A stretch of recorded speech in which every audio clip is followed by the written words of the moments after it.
Hello and welcome to my channel. If you're new here, my name is Millie. Today I'm going to be talking about eyeshadows in palettes that I wish were singles. And this video was originally done by Gooch, and I thought it was such a brilliant idea.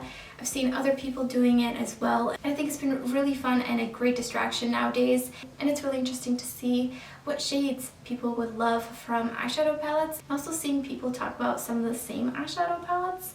I think that says a lot. So I actually thought this would be pretty easy, but then once I started thinking about which eyeshadows I would like from palettes that I don't have, I couldn't really come up with many. I had to kind of go in Sephora and scroll through the eyeshadow palettes there and really think about which eyeshadows, because if I only like one shade from a palette, then I kind of just forget about it. So I did have to dig deep into my soul and think about what eyeshadows from which palettes I would really love as singles.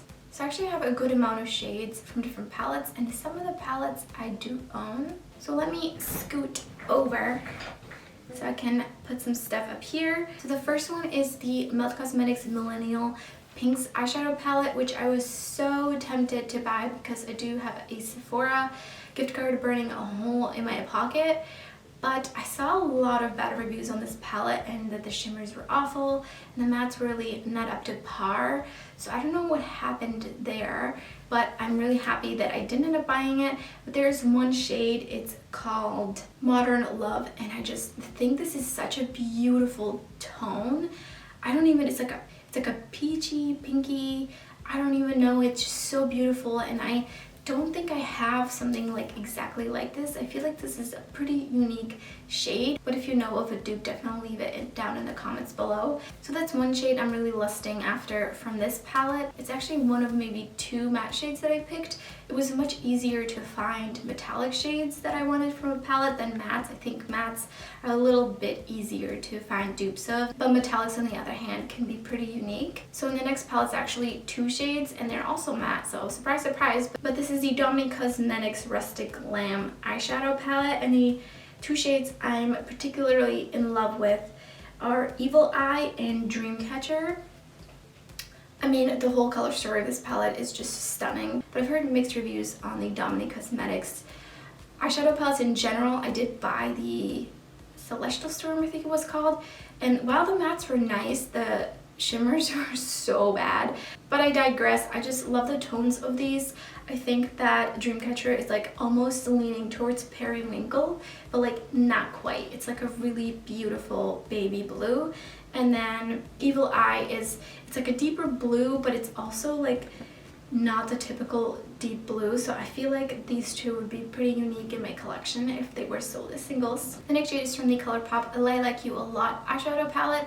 I actually have a video using this palette creating the two looks, and I was not a huge fan of this palette. I actually don't own it anymore, but the shade Fluff in the center, oh my gosh, it's such a beautiful purple duochrome.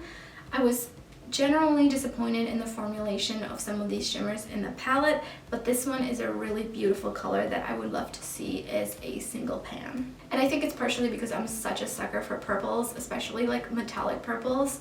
The next shade is Bouquet from the Gimme Glow Vintage Rose palette. This palette has been tempting me ever since it released.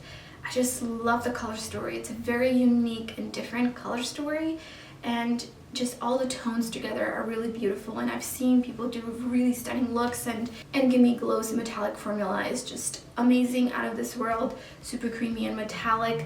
But this shade, it's just like a beautiful rosy tone, and the swatches look amazing.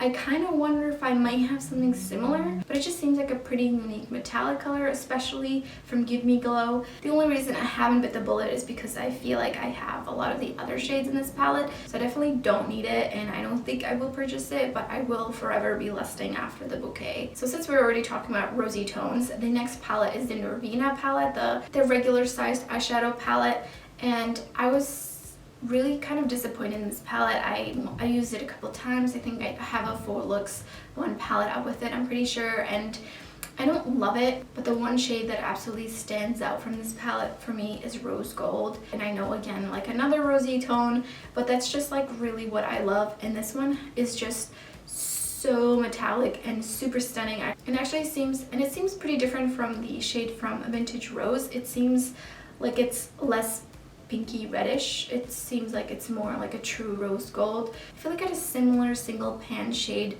from ABH. I don't know if it was called rose gold or not. I think it might have been like China Rose, but I just felt like that formula is a bit different from these ones. Like I feel like they do some kind of sorcery to the metallics in some of these palettes because they just seem like extra buttery and extra metallic. I don't know. That's my conspiracy theory. The next palette is another ABH palette, and the shade is Dream It, which is a super vibrant, almost electric matte blue shade, and it just seems like such a unique and beautiful tone of blue. And I actually had this palette before, but I couldn't justify keeping it for just that blue because some of the other shades I already had, and really Dream It and Believe were the best shades out of those, so I just couldn't justify keeping it just to reach for the Dream It shade, but I would love to see a single pan of that shade. And the last palette is the Dose of Colors Francation palette, and the shade I'm going to be specifically talking about is this duochrome beautiful blue shade in the corner. And I actually had this palette and I loved it. I think the mattes are so nice and very soft and pigmented and blendable, and I already have the other shades across my collection, so I just really would love to only have that one pan. But that color is so beautiful. It's almost like a multi-chrome, but it's not. Like, it's definitely a duochrome, but it kind of seems like a multi-chrome because the shift is a little bit different than regular duochromes. With the regular duochromes, it's almost like you got the base shade and then you got like a shade on top of that to create the duochrome effect. This one kind of shifts on the lighting, so it's almost like a multi-chrome, but it's only got 2 shifts, so it's not. It just makes me wonder why they haven't released any shades like that, because they seem pretty unique. And even though Dose of Colors is a indie brand, they seem more mainstream nowadays in terms of indie brands, so that means that brands are able to do shades like those. So I don't know why they don't make singles like that, because I think people would love to buy up those kinds of shades. So that's it. Those are the eyeshadow singles I would love to see from these palettes. Let me know in the comments below which eyeshadows you would love to see as singles from some palettes, whether you own them or not. I would love to hear your thoughts. Thank you so much for watching, and I hope to see you next time.